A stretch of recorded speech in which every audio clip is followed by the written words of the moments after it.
এবং আমি এটা পার্লামেন্টে বলেছি, জিয়াউর রহমান সেই ঐতিহাসিক ভুল করেছিল। বিএনপি তার মূলনীতিও যদি পরিবর্তন করতে চায়, সেটাও যদি সে সাংবিধানিক সংস্কার পরিষদ ছাড়া করে, সেই সংসদে কিন্তু যে কেউ এসে বাতিল করতে পারবে, আদালত যে কোনো সময় তাকে বাতিল করে দিতে পারবে। ফলে এইখানে আসলে ৭২-এর সংবিধানের এই যে ধারাবাহিকতার নামে এখানে আওয়ামী লীগের যে আদর্শ, আওয়ামী লীগের যে রাজনীতি, সেই রাজনীতিকে পুনঃপ্রতিষ্ঠা করার বা বারবার ফিরে আসার একটা দরজা সবসময় খোলা রাখা হচ্ছে। এবং বিএনপি এবার বুঝে হোক না বুঝে হোক এই কাজটা করছে। ফলে এই কারণে আমরা বলেছি যে কোনো একটা টেকসই সংস্কার, একটা নতুন যাত্রা করার জন্য আমাদের সাংবিধানিক সংস্কার পরিষদ লাগবে।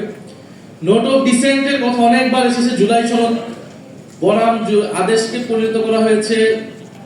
নোট অফ ডিসেন্ট যে কোনো সিদ্ধান্তে আপনারা দেখবেন যে পার্লামেন্টে অনেকগুলো সিদ্ধান্ত হয়েছে, সেখানে অনেক বিরোধিতা আছে, অনেকের বক্তব্য আছে এই সিদ্ধান্তের সাথে আমি একমত না, বা এই সিদ্ধান্ত এরকম হতে পারত। তার সেই নোট অফ ডিসেন্ট গুলো লিখিত হয়, রেকর্ডেড হয়, কিন্তু সিদ্ধান্ত কিন্তু পাস হয়ে যায়। নোট অফ ডিসেন্ট ঠিক এরকম একটা জায়গা, নোট অফ ডিসেন্ট দেওয়াই হয়েছিল যেটা একটা হিস্টোরিক্যাল ডকুমেন্ট হিসেবে, রেকর্ড হিসেবে থাকে, এটা কোনো সিদ্ধান্তে কোনো প্রভাব বিস্তার করবে। কিন্তু জুলাই সনদ যেদিন স্বাক্ষর হয় সেদিন আলাদা করে নোট লেখা হয়েছে সবগুলো, যে তার মানে যেই দল আসবে সেই দল নিজেরাই সংস্কার করবে তাদের মতো করে। তাহলে তো এই ঐক্যমতের বা জুলাই সনদের কোনো আসলে বাস্তবতা থাকে না, প্রাসঙ্গিকতা থাকে না। সেই জায়গা থেকেই জুলাই আদেশ দেওয়া হয়, যে সেই জায়গা থেকে গণভোট দেওয়া, এবং গণভোটের মাধ্যমে কিন্তু জুলাই আদেশ জনগণের সম্মতি পেয়েছে। কারণ এই গণভোটেই জনগণ জুলাই আদেশ মানে কি মানে না সে কথা স্পষ্টভাবে বলা হয়েছে। আরেকটি বিষয় যেটা আমরা এখন আলোচনা আসছে সেটা হচ্ছে জুলাই ঘোষণাপত্র।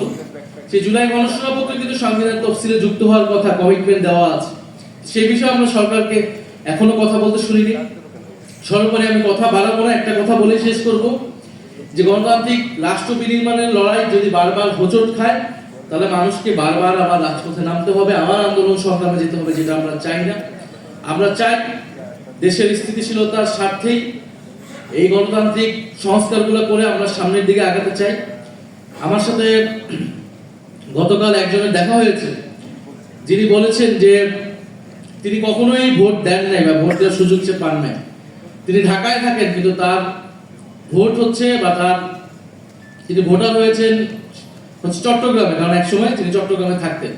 তো কখনো ভোট দেওয়া হবে বা ভোট দেওয়ার আগ্রহ হয়নি দেখে সেই ভোটার তিনি কখনো ঢাকায় চেঞ্জ করেন। কিন্তু এবার তিনি ভোটের দিন রাতের বেলা চট্টগ্রামে নিজে ড্রাইভ করে গিয়ে ভোট দিয়েছেন, শুধু গণভোটের জন্য, হ্যাঁ ভোট দেওয়ার জন্য তিনি এত দূর গিয়েছেন।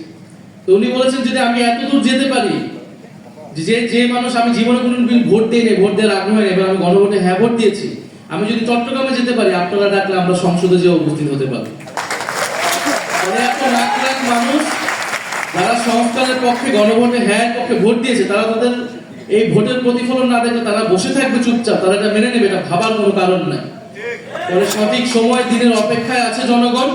সেই দিনের আগে যদি সরকার বুঝতে পারে, প্রথম অধিবেশনকে সরকার ব্যর্থ করেছে, যে অধিবেশনে আমাদের আলোচনা করার কথা ছিল কিভাবে আমরা এগুলো বাস্তবায়ন করবো, অধ্যাদেশ বাস্তবায়ন করবো, সেগুলোকে সবকিছুকে বাদ দিয়ে সরকার তার মতো করে সংসদকে পরিচালিত করেছে।